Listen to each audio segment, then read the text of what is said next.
She heard something in the jungle, a cry that didn't belong. When she stepped into the clearing, her breath caught. A massive python had wrapped itself around a dying juvenile elephant, alone, unarmed, and deep in the wilderness. She had seconds to decide, and what she chose changed everything. Because just when she thought the danger was over, a herd of elephants appeared, and what they did will leave you speechless. Before we begin, subscribe to the channel, like this video, and turn on notifications because this isn't just a story of survival. It's about bravery, wild instinct, and a moment of connection that shattered every boundary between species. Claire Morgan wasn't a stranger to wild places. As a seasoned wildlife biologist, she had trekked through swamps in Louisiana, tracked wolves in Yellowstone, and mapped elephant migrations in Africa. But the Bearstone Forest in northern Minnesota wasn't part of her work. It was part of her healing. 6 months earlier, she'd lost her younger brother in a tragic climbing accident. Nothing, no words, no funerals, no long embraces had reached the hollow space left inside her.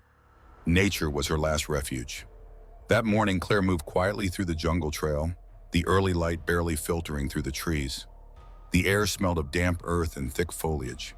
Every step echoed softly over moss-covered roots.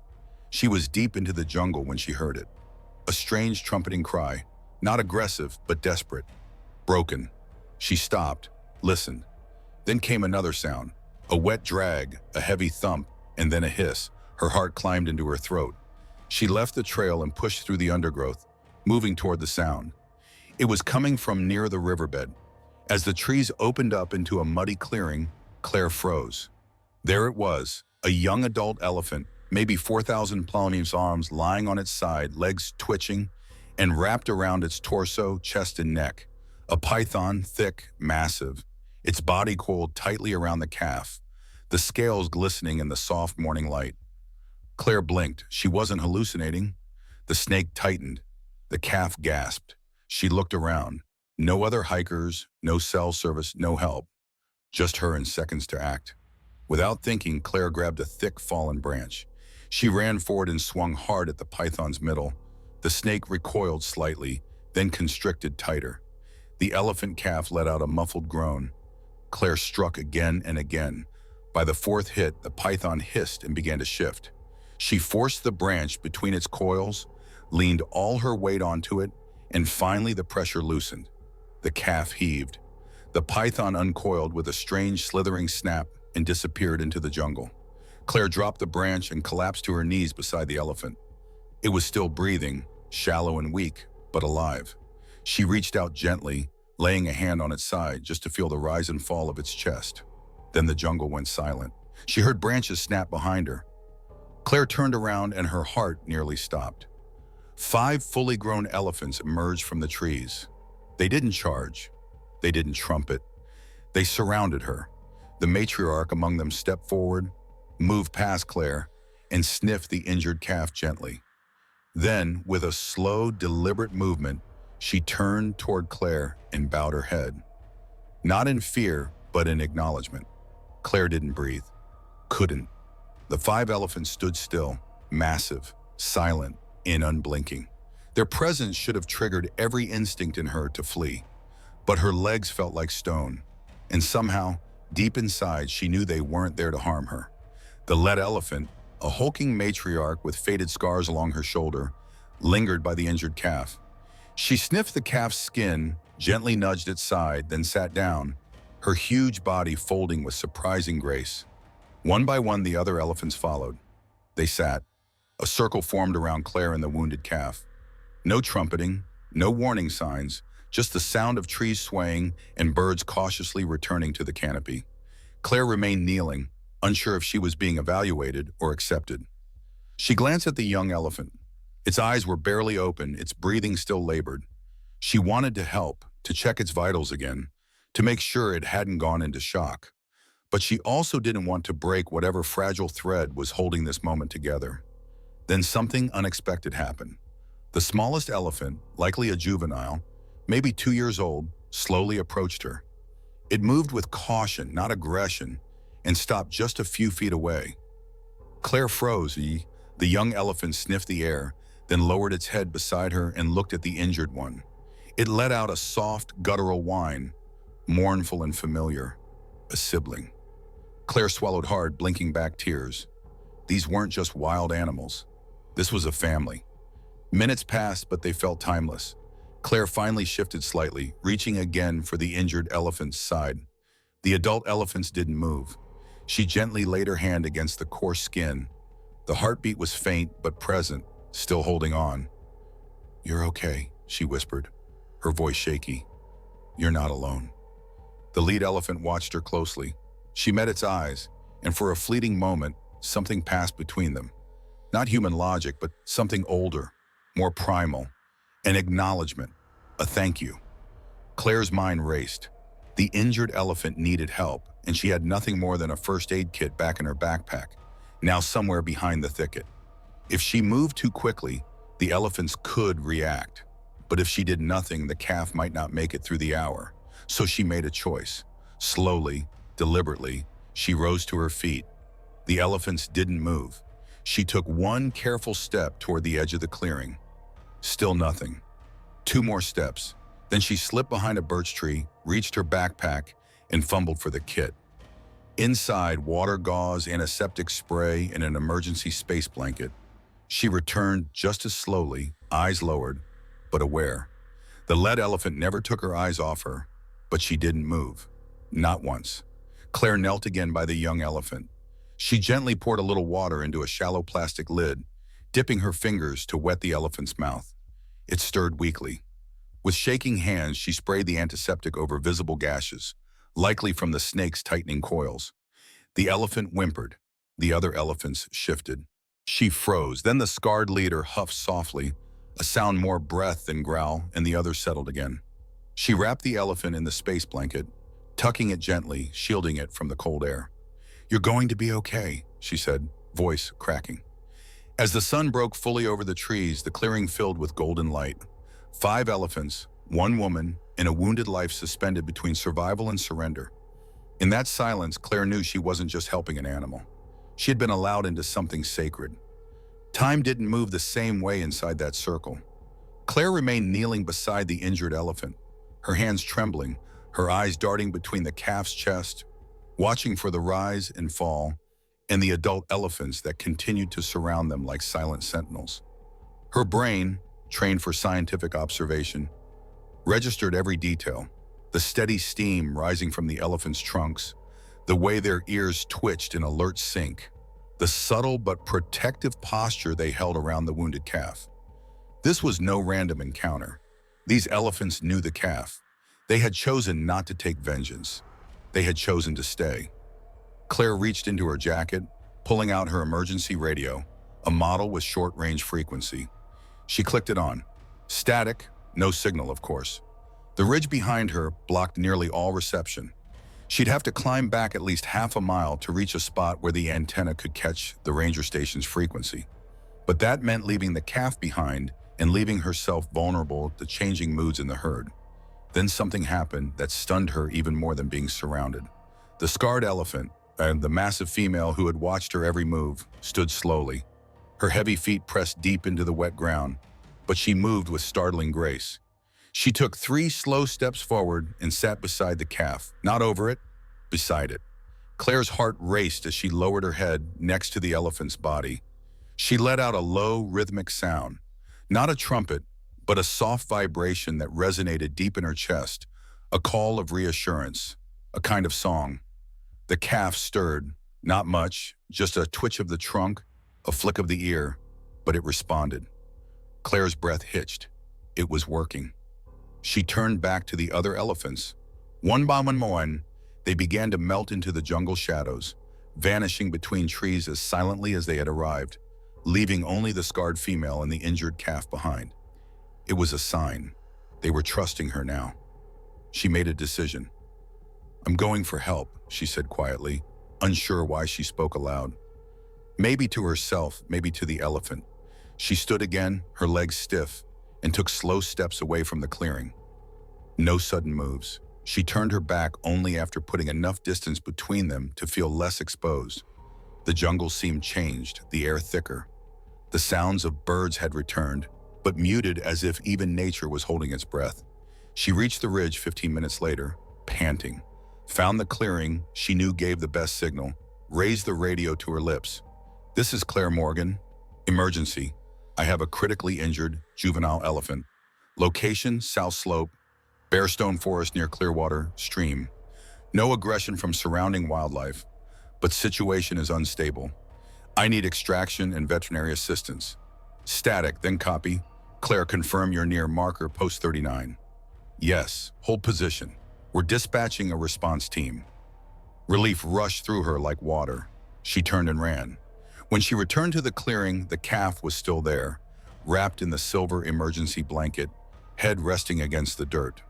The scarred elephant had not moved. She looked up when she approached, and for the first time Claire knelt beside her. There were no words to explain what passed between them. No way to quantify the moment. But in that silence, a pact was sealed. The wild recognizing compassion and a human accepting the weight of that trust. Claire leaned down and whispered, "They're coming." The elephant didn't move, but she stayed. The wait felt longer than it truly was. Claire sat on the edge of the muddy clearing, knees pulled to her chest, her boots soaked and stained. The injured calf remained wrapped in the emergency blanket, still breathing, shallow but steady, and the scarred elephant, the quiet sentinel, had not moved an inch. Every few minutes, Claire glanced at her, not in fear anymore, but in awe. Here was a creature that could kill her in an instant, choosing to stay, to wait, to protect the fragile thread of life beside her. She didn't snarl, she didn't flinch. She simply existed in solemn watchfulness, as if she too had summoned help, and was now holding vigil. The soft whoop of a distant helicopter broke the jungle's calm. Claire stood up fast. The elephant's ears twitched. Her gaze followed Claire's to the sky above the treetops. A green and white Ranger chopper came into view, slowing its rotors as it circled the clearing. The scarred elephant rose, massive shoulders shifting with power. Claire raised her arms and waved, a clear signal. The helicopter hovered for a moment, then moved to land a few hundred feet away, where the trees opened enough to touch down safely. Wind whipped through the jungle, leaves scattered. The young elephant stirred weakly, startled by the sound. Claire rushed to his side and knelt again. "It's okay," she whispered. "They're here." Two figures in green uniforms emerged from the chopper. One of them, Rachel Myers, a ranger Claire had worked with years ago during an elephant tracking project. "Claire!" Rachel called out over the roar of the blades. Claire waved again. Rachel and the vet jogged forward with a stretcher and medical bag. But when they reached the edge of the clearing, they froze because the scarred elephant still stood there towering, blocking the way. Rachel reached for her tranquilizer rifle. "No," Claire snapped. "Don't, please. She's not attacking." She added quickly, walking toward them, hands up. "She hasn't shown aggression. That calf, I think it's her kin. She's been guarding him." The ranger hesitated. The vet looked pale. "Are you sure?" Claire nodded slowly. "I've been here for over an hour with her. She's not a threat. If we move slowly, she might let us take the calf." Rachel gave a short nod. "It's all right. We follow your lead." Claire turned back toward the elephant and moved calmly, lowering her body to seem smaller. She knelt beside the calf again, glancing up at the massive figure. "We're going to help him," she said softly. The elephant tilted her head for a heartbeat. Claire feared everything could change. Then the giant took a step back. Not far, but enough. Rachel and the vet moved in. Together they lifted the calf gently onto the stretcher, securing him with soft straps. The calf's body flinched slightly, then settled. The adult watched every move, but made no attempt to intervene. As they began walking toward the helicopter, the scarred elephant followed, not menacingly, but slowly with dignity. She stopped at the tree line. Claire turned to look at her one last time. She held her gaze. Claire nodded, and in the roar of the helicopter, in the blur of medical bags and rushing air, she thought she saw the impossible in that elephant's eyes. Not a threat, not a beast, but a mother. The inside of the helicopter was cold, loud, and filled with tension. Claire sat beside the stretcher, gripping one edge of the blanket wrapped tightly around the calf's fragile body. Rachel and the vet busied themselves with oxygen tubes, injectable stimulants, and monitoring gear pulled from a portable medical kit strapped to the wall. Claire barely noticed any of it.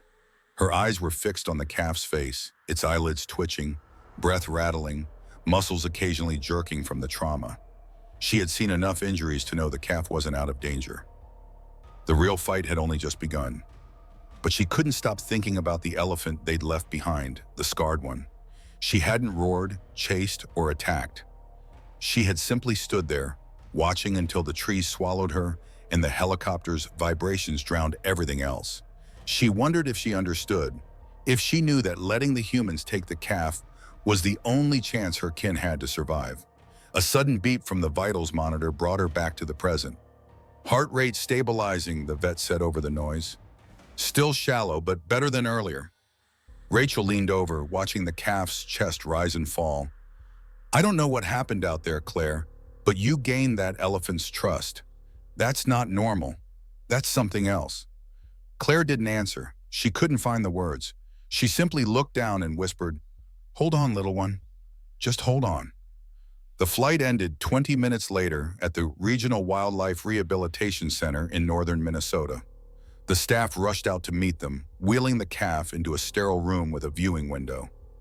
Claire followed, still numb.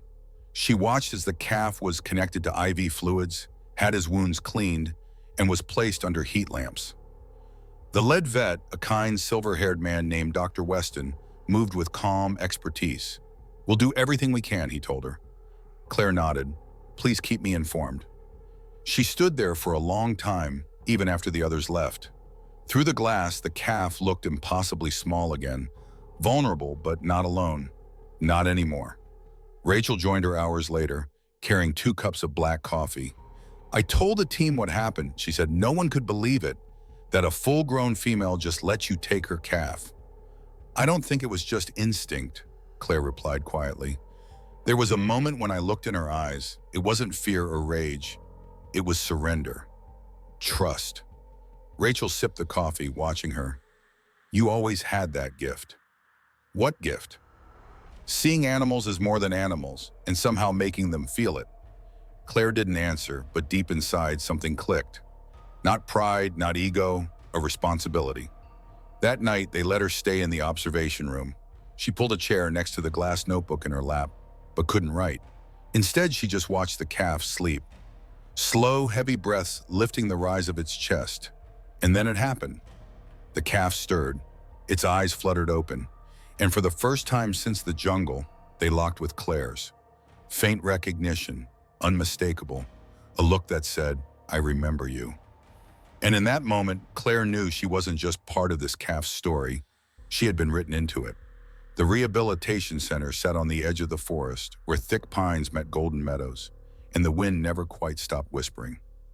Days passed like softened heartbeats, slow, careful, filled with moments that stretched far beyond minutes. Claire came every day. She didn't have to. Her report had already been filed. Her part was technically done. But something in her refused to step away. The calf, still unnamed by the staff, had survived the critical hours. His lungs cleared, his heartbeat strong. He could eat on his own now, curling into the soft bedding between feedings. The staff rotated shifts, but Claire was always there during her lunch breaks and evenings, often staying late. She sat by the glass, book in her lap, though she rarely turned the pages. He watched her too. Now every time she entered the room, the calf's eyes would find her, that same searching look he had given in the jungle, and Claire would smile softly, press her palm to the glass, and whisper, "I'm here." By the end of the week, the team agreed it was time to move him from the medical wing to a more natural setting, a semi-wild enclosure that mimicked his original habitat. It was a fenced 2-acre space at the back of the facility, filled with boulders, small trees, a man-made stream, and logs for climbing. Claire stood nearby as the calf was gently transferred in a padded carrier. When they opened the door, he hesitated. Then slowly he stepped into the sunlight, blinking, sniffing the air, tilting his head as birds chirped overhead. "Will he be alone here?" Claire asked. Dr. Weston shook his head. "Not for long. We've got another rescued juvenile coming in from the North Zone, about the same age. If they bond, they can be prepped for release together." Claire's heart tightened at the word release. That had always been the goal. From the moment she lifted him from the jungle floor, weak and gasping. From the instant the scarred elephant had stepped back in trust, still it stung. For 2 more weeks, Claire watched him grow stronger. He climbed the logs, splash-played in the water, sniffed the wind like something ancient was calling him. They named him Echo, not because he echoed cries from the jungle, but because of the soundless echo he left in everyone who met him. "He's not just recovering," Rachel said one afternoon, watching him race the perimeter fence. "He's remembering who he is, where he came from." Claire nodded, though her heart grew heavier. She had helped save him, but she wasn't meant to keep him. One morning, Dr. Weston approached with news. The other calf had arrived, smaller, feisty, and still wary but healthy. They placed them together cautiously. At first, the two circled each other, sniffing, hesitating.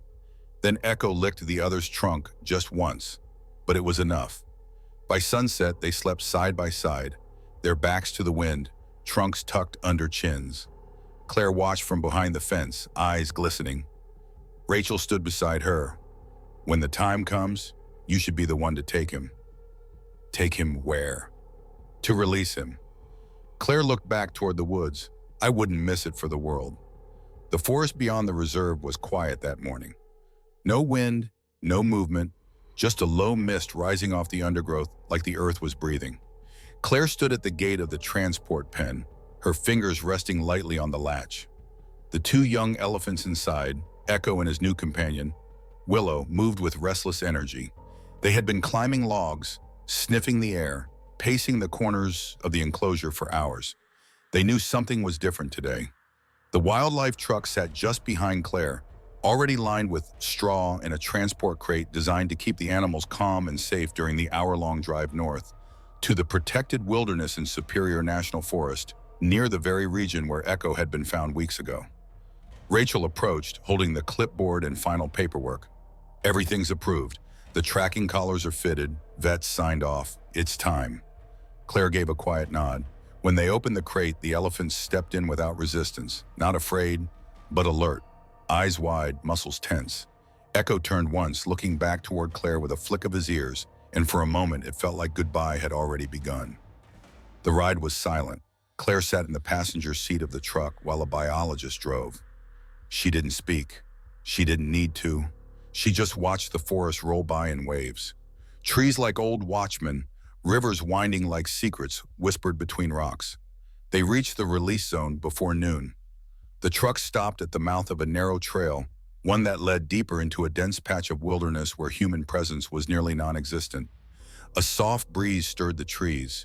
The sun broke through clouds in faint shafts, touching the forest floor like fingertips. Claire and Rachel stepped out first, followed by the vet. Together, they unlatched the back of the transport unit and opened the steel gate. The elephants hesitated. Willow stepped out first, placing one foot into the brush. Then another. Echo followed slowly behind. No leash, no cage, just trees, silence, and freedom. They moved together for several feet before pausing. Echo turned around. Claire held her breath. He stared at her just long enough, just deeply enough, then turned back and vanished into the trees. She stood there long after they were gone. She didn't cry, not at first, but when the birds began singing again, as if the forest had exhaled, the tears came, quietly, gratefully. Rachel stepped beside her, resting a hand on her shoulder. "That was something, wasn't it?"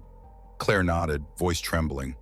"I feel like I let go of something that never really belonged to me, but it still hurts." "That's love," Rachel said. "Even when it ends, it leaves something behind." Weeks later, Claire found herself back by the lake. The same lake where it had all started, where silence had once meant loneliness. Now it meant peace. She still walked the same trails, still left food offerings in the clearing just in case Echo ever passed by. Sometimes she thought she heard something in the trees. A heavy footstep, a rustle, a shadow. She smiled every time because sometimes the wild doesn't say goodbye.